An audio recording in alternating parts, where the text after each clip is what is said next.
the media. During the recent past, South Africa has plagued with serious and violent crimes, particularly aggravated robberies, which has instilled fear in our innocent, vulnerable, and law-abiding citizens of our country. On this backdrop, I have directed the South African Police Service top management through the National Commissioner to adopt an extraordinary operational approach to stabilize this crime wave, which must be followed by a normalization approach. Therefore, in our efforts to stamping the authority of the state, we will be introducing the execution of a high-density stabilization intervention going forward. This will entail the migration of resources from the strategic framework level to an operational framework level. This means that in provinces such as Gauteng, KwaZulu-Natal, and Western Cape, which provinces are most affected by this crime wave, we will be boosted by the deployment of lieutenant generals. We will also be mobilizing all Police Act members that are ordinarily tasked with administration duties to augment the visibility of police officers, particularly in identified hotspots areas in these provinces. Our intention is to combat crimes, among others, cash heists in transit, car hijack, murders, house robberies, gang violence and related crimes, taxi violence and related crimes. We will also be dedicating teams to track and arrest wanted suspects as part of our organized crime threat analysis as OCTA approach. In order to ensure a sustainable stabilization of crime, we realize that we would also need to ensure a downward management of red dockets. Those are cold cases. In this, dedicated detectives will be working around the clock to gather information and evidence to identify those responsible for committing serious and violent crimes. This will be a 24-hour multidisciplinary activation plan dubbed Squeezing the Space for Criminals through an Offensive Approach. The South African Police Service remains committed to ensuring that people in South Africa are and feel safe, as outlined in the Outcome 3 of the National Development Plan 2030. Not only do we want to ensure that people are and feel safe, but we also want to ensure an environment conducive for an effective and efficient grand economic strategy of country. If the economy of our country flourishes, then we can expect that crime will drop. If crime persists, the economy is not likely to flourish. Moving forward, we will ensure high-density visibility of uniformed police officers on foot and vehicles, supported by the SAPS Air Wing, continuous cordon and search operations, continuous roadblocks, and relentless search for wanted suspects. As part of the community mobilization, I call on all South Africans to be our eyes and ears by providing information on criminal activities, preferable before they happen. Information can be provided to the local police stations or to our Crime Stop number 086 00 10 111, known as 10111. Also want to make a clarion call our SAPS members to work closely with the members of the community if we want to realize the desired support from all sectors of society. Well, National Commissioner will expand on the operational matters, and it's only him that will answer the question. I'm not answering the questions. Or if there are questions. Thank you, Minister, for taking us through the official statement. I think members of the media will then move straight to the question. if there are any, just indicate by a show of hands. If there are any questions, I'm noting one hand. It should be in this particular order. 1, 2, 3, 4, 5. In that order, you just introduce yourself and the news organization that you are representing, and then put the question accordingly to the National Commission now. Thank you very much. Good morning, Minister and Generals. Barry Bateman, Eyewitness News. There was a seminar last week which brought together industry players within the cash handling sector. Now, as you alluded to, you're dealing far more broadly than just cash in transit or ATM bombings, but also hijackings and gang violence. But if you could just speak a bit on the issue of cash handling type crimes, CITs and the like. Is your strategy going to involve industry players? Will you bring in SABRIC, for example, to assist the SAPS, and will the SAPS be assisting the industry players there? And one of the calls at the seminar was for the re-establishment of what they termed the Justice Cluster Priority Committee, where there was a streamlining from crime intelligence to the Hawks, SAPS, up through the NPA, and of course with ministerial support as well. Is the strategy going to have that kind of seamlessness between the various components in the justice system to ensure that you can firstly get an arrest and ensure a successful prosecution? Thank you. Good day, everybody. Sipho Sterman from SABC TV News. In general, maybe I didn't quite catch it quite clear. I just need to understand, you talk of this new strategy. Can you just give us practical terms of what is it that you are bringing in that is different from what's been happening right now and seemingly not quite working, considering the wave of violence we've seen?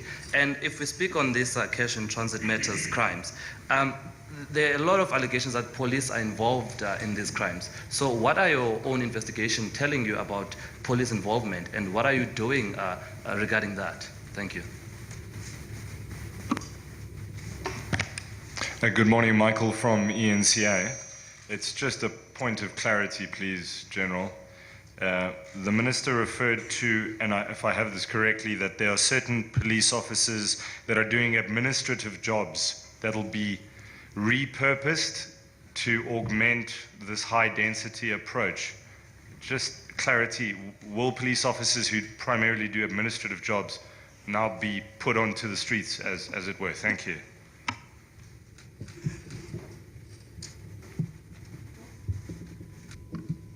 Good morning, Minister Generals. Khehla Pretorius from ENCA. A lot has been said about police visibility, but nothing really said about intelligence. These crimes that you're talking about, CIT, gang violence, taxi violence, political murders, that has to be intelligence-driven operations. And just, is there a turnaround strategy? What's going on with intelligence? Thank you. Morning, Bheki from Channels TV. Last week there was some research that was out that gave out information such that some of the guns and the weapons that they use in most of these heists, they do get them from the police, but not necessarily by buying them all the time. Sometimes they disarm these police when they find in certain places like drinking places and everything. What has the SAPS done about that with that regard? And is there any strategy towards reducing the illegal guns in the streets? And secondly, now with between the foreigners and the South Africans, there seems to be a bit of tension, especially in KwaZulu-Natal and Rustenburg. Do the new strategies also involve that, like coming down the public violence in terms of the hate crime? Okay, thank you very much for the set of questions. I'll then head over to the National Commissioner and the Minister for the responses. We'll then do the second round, which will be the last round, and then we'll adjourn the press conference and get that. Thank you very much. Okay, thanks very much for the questions. Yeah, firstly, the cash in transit heists and the involvement of the criminal justice cluster chain, which talks to the alignment. Maybe what one will first indicate is that we have a partnership strategy with the SABRICs, and that partnership strategy includes the security companies that are conveying the cash between the banks as well as the various enterprises. Complementing the partnership strategy with the SABREC, it's the cash movement strategy that we designed specifically to focus on cash movement.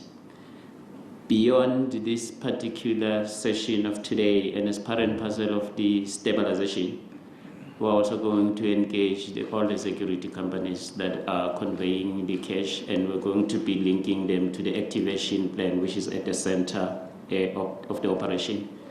This partnership strategy is fully aligned to the criminal justice chain, and hence it's part and parcel of the current criminal justice process.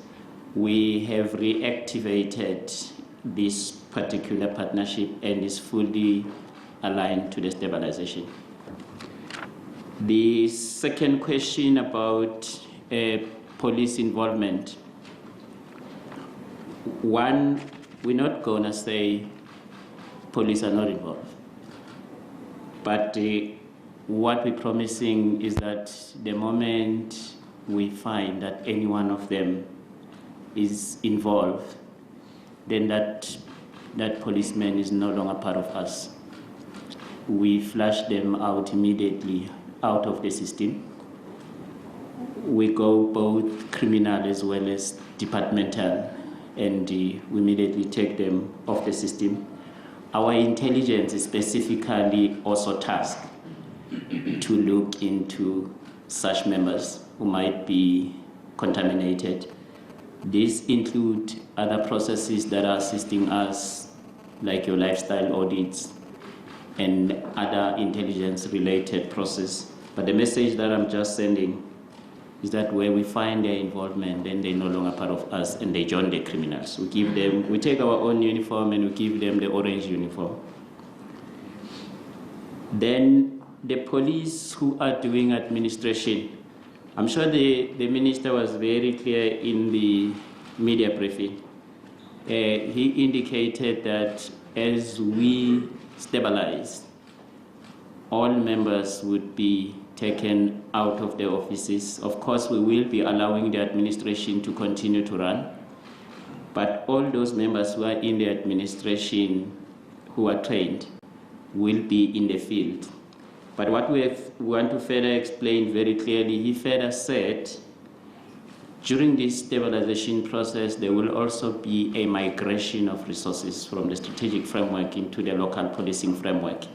So there's a rationalization process where we're rationalizing the organization. There are those members who would be moved from offices down to the local policing framework through this operation, but who will never come back again to administration due to the fact that we're actually taking more resources to the actual policing areas which are at the police stations, and we're also shifting the authority down to or closer to the communities. And this would then be confirmed by one of the pronouncements which the minister made in the budget speech, that there's certain stations that will be upgraded to major generals. And there's also going to be certain lieutenant generals who would be deployed on the ground. By the time we close the stabilization, we go to normalization, those senior officers will be permanently deployed in those particular areas. But you will then get the information. So we would like to confirm that yes, some members will be taken out of the administration and they will go to the field. And we will keep them there because that's where they belong. With regard to crime intelligence, yes, crime intelligence has got a turnaround strategy. On few occasions, the minister has indicated we now have a new divisional commissioner. But at the same time, we are also going to have a special crime intelligence session pertaining to this particular operation, where we are, actually it's going to be taking place tomorrow, where we're going to be very clear about the products that we want in terms of this and the how do we want to stamp the authority of the state by rooting out certain specific criminals, especially the strategic criminals. He also made an indication of octa takedowns, which will be taking place during the process of this particular operation. I think we're looking at the big fishes during this particular time, but we're not going to get deep into that particular information. But then the overhauling of crime intelligence is also part and parcel of the stabilization, and is also part and parcel of the migration of resources. So crime intelligence is not exempted from that particular overhaul. Yes, few of our firearms get taken from the police, but it's a matter of police safety. Maybe what we might not have indicated because it's internal is that the police safety plan will be in action throughout the stabilization. And one of the things that will be happening is the focus on the operational readiness of our members, so that they are ready for this particular operation, so that they can be able to respond. It starts with training, maintenance training, then it goes to equipping them sufficiently so, but then it also goes to or extend to the activation plan. Maybe it will be by chance that maybe some of our members can be attacked during this operation, but we're going to be having a very tough that is activation plan, because if they touch one of us, all of us will be there within seconds, and we're going to respond. And currently, our response is 72 hours if you touch us. And we are also going to make sure that criminals do not touch our communities, because we're protecting the communities. But in the process of protecting the communities, we can't be touched. And if we get touched, then there's going to be a message. And we're going to send a message throughout this particular period. Then the special investigations, obviously, on those guns that are taken from our police, but we've equipped them, we've created, we're training them. During the operation, I think they would be 100% operationally ready to tackle these particular operations. Then we have both the covert, which is the unconventional policing approach, where we deal with illegal guns because we want to track them where they come from. Then we've got special dedicated intelligence that informs special operations in dealing with the illegal guns. But then this particular operation has got a major focus on the availability of guns, because it's through these guns that murders are executed, hijackings, all these crimes of fear, they're actually executed through the guns. So that's one of our main focus. Firstly will be to take them, disarm the criminals, following the de-resourcing that is approach. Then public violence, one of the focus of the operations, we are making sure that taxi violence, there's zero tolerance, because it's one of the first stages. Then there's also gang violence, there's zero tolerance. And what we have in the Western Cape now is also a special that is stabilization on gang violence. We respond that is immediately. But over and above that, all other forms of public violence, our public order resources are ready to tackle those. Beyond the operational approach, we are also going on full-blown community mobilization, where we make sure that we involve our communities in this so that we can be able to isolate the criminals. There's few concepts that assist or enhancing community mobilization. One of them is strengthening the CPFs during this particular period, and we engage them. Then we also engage even the CSFs. We've introduced the traditional policing concept. We also mobilize even the traditional leaders. Within the spiritual crime prevention concept, we mobilize even the church leaders. And then I think in June we've got a National Youth Crime Prevention Summit. We're also mobilizing the youth to be part so that they can assist us. So that's how we're going to be dealing with the public violence, and so that we make sure that we suppress the hate crimes. Thanks very much. Minister I'm Gadet. fine. Thank you, Mr. Commissioner. Any other new questions or follow-up questions? Let's start the new hands at the one, the new question, and then we read the follow-ups. Page. We might go 1, 2, 3, 4, and then 3. Is that all? This is the last round, then immediately after that we then adjourn. Yes. Okay, is that all? Good morning, General. Ivan from News 24. I would just like to know what is going to be done about your response time to these certain robberies that's taking place, because there was one cash and transit heist in King Williamstown this morning, and 2 hours later the police didn't know anything about it. So what's going to be done about that? Thank you.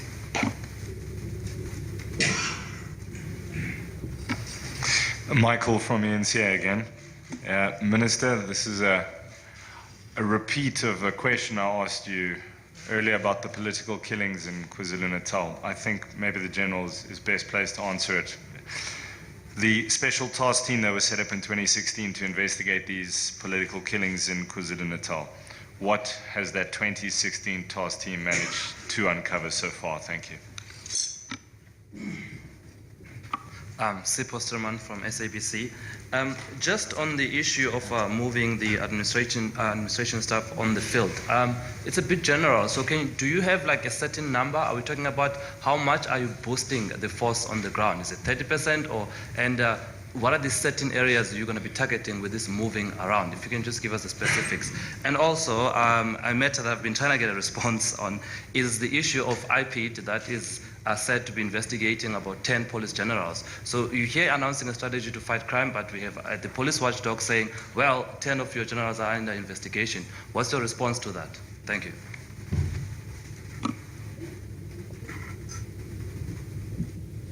General Khehla again from ENCA. One of my colleagues stole my question, but I've a second one. Do you have any stats at this stage of how many police officers have been arrested, say in the last financial year or so, that have been involvement in these type of crimes? Thank you.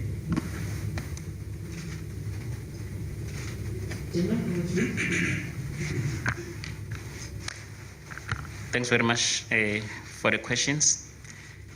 Yeah, firstly, the response time. We started by beefing up our 10-111, and that also include a technological beef up, so that we are able to be quick in receiving the message. But that beefing up is also part and parcel of these special stabilizations. So we will be beefing up that capacity also. But over and above that capacity, from the activation plan side, one of the examples that I would like to give, I think we've actually allocated and dedicated the King Air, which is a plane for DPCI, forensic, and detectives to respond to crime scenes with immediate effect. So there's certain crime scenes where they will be flown into them so that we don't lose, that is the crime scene. But secondly, all the helicopters in the organization, they've been deployed for activation, including all the other flights. There's also one that will also be taking me or even the minister to some of them. So we've got a jet on standby. I'm gonna be in this attire until the criminals retire. So then there's also, we also have the other plane that is standby for operations, that to make sure that we are quick with the response. Beyond this, we've got 102 new vehicles that has been, they include high-powered vehicles that can move within a short space of time. So those vehicles are actually around, they are there on display. You might be able to see them. So this is what we've actually done to improve on the reaction time. And I want to promise you it will change. The boosting of the forces, it might suffice for me to say there's quite a very high percentage of boosting, but for the purpose of not disclosing to the criminals operational information, I will not give you the numbers. But what I would like to say to you is that we are trimming down the strategic function, and there's quite some numbers, and we're taking down all those numbers of personnel down to the critical areas at the police stations. And I'm sure this year again we'll also be having another 3,000 intake, which we will also be directing that is down there. But there's quite a lot of members or a lot of personnel that will be taken down. So I'm sorry that I will not be able to disclose the numbers. But you'll see the numbers there. They will just be 24-hour visibility. And we will be referring to that as the concept of the country in blue, and which will then be followed by even blue light patrols, and then almost 24 hours. Then there's the IPIT question of 10 generals under investigation from IPIT. I think firstly, let me agree with IPIT, but I also want to equally agree with you. The task that we are face to face with the minister, we're stabilizing crime, but we're also stabilizing the organization, which means we're also cleaning the organization up. So we support IPIT's investigations, but we also initiate our own investigation where the law warrants that we should. You've just indicated you wanted to know what are we doing with those police who are involved in crime. The police does not exclude generals. We're all members of the police, including myself. But we only deal with those who have committed some misconduct. I think not long, the minister also indicated, I'm sure last week, that we suspended 2 lieutenant generals. Is the action that we've just been taking ourselves. So IPIT will continue their investigations. We will support them, but we take action where necessary. We clean both the organization and the country. If there are those who want to belong to criminals, they will go with them. But we also want to protect all our members who are honest and who are doing their job. I want to indicate we've got 192,000 employees in SAPS. They can't all be corrupt. There are those who are working tirelessly, who are very patriotic to the country. We protect them. We flush out the few rotten potatoes as and when they come. Then there's a request on the number of police that has been arrested.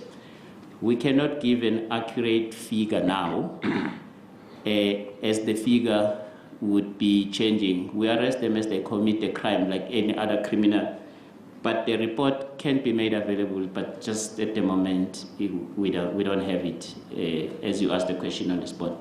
Thank you. The other question, the minister will respond on the one of the political killings. No, there's just one question. I had to see Paul. Once the operation plan, I see. We're not going to get it here. We'll invite you as we go to these places, sanitize the dangerous places and all that. We'll not just be walking around the streets. We'll be really walking behind and on top of this guy. Nobody's not going to feel us. It doesn't matter who you are. It doesn't matter where you are. So we are not going to give that kind of plan exactly blah, blah, blah, going forward. But I do want to go back to that thing of guns. Illegal firearms out there, yes, there are those that they come from South African police. There are those that they come from SANDF. We have detected few of them. But the big bulk of illegal firearms, they come from communities. They move out as legal firearms. And these house robberies and these hijacks, they convert those guns to be legal firearms. Maybe that's why, again, you'll be giving the space of the amnesty, so that people can be able to bring back the guns that they don't need, either they are legal, especially those that they are illegal. But we'll be putting our plan to make life very tough for those that they'll keep illegal firearms until we come. We'll be knocking. The concept of door to door will be there. We'll visit houses, we'll visit places, we'll visit hostels, we'll visit many other places. So the question of gun is very serious, because most South Africans, they die through these gunshots of illegal firearms. So we need to concentrate on that one. KZN killings. I'm sure you are aware that we have gone down there as an IMC of the ministers of security. We're supposed to go back there again on Thursday, but we have been instructed to go. All ministers of security are also ministers of the IMC of Northwest. So Thursday, this coming Thursday, we're going to Northwest. You know the story, Northwest. So we all need to just work on it and finalize the Northwest story. And then we're trying to find the day, which might be Tuesday or Wednesday, going back to KZN. I fully agree with you. The report there is not a very satisfying report. Definitely not. There's a long list of the dead people and a short list, if ever it exists, of the culprits that have been arrested and put in prison. I think not more than 4 people out of estimated about 40 plus dead people that are there. So we can't be satisfied. So we will be enhancing where it's supposed to enhance, and we will be changing where it's supposed to change. It has been said that Lieutenant General Mkwanazi is acting now instead of Lieutenant General Langa, and you know that we are still trying to resolve the matter that is long-standing of the provincial commissioner in that area. So if it needs be, there will be change. If it needs be, there will be enhancement. If it needs be, it will be overwhelming. Make sure that we put people that will do the work. The work is one there, is that those people that kill people. Most of these people are not killed by avian flu. Somebody pulls the trigger, and those people that pull the trigger must be found. We have given an initial report to the president. President likes the report, but it doesn't like much the report more than the responses that will be happening on the ground. And you remember that it's not just only political killing. It also goes side by side with criminal killings. Your young girl there, Sadia, the other, don't disturb us, Baba. Your young girl there, Sadia, your another person that was shot, Mr. Chetty. I hear that we don't respond quick, but Mr. Shetty was killed around about the evening, 8 hours down the line. We have sorted that one out. Those people, they ran to Kwamashu Hostel, and then they fought with the police. They were gunned down, 2 of them, and there were 3. We found the car. Unfortunately, the owner has died, Mr. Shetty, but one ran away after he's been shot. We find him in the clinic.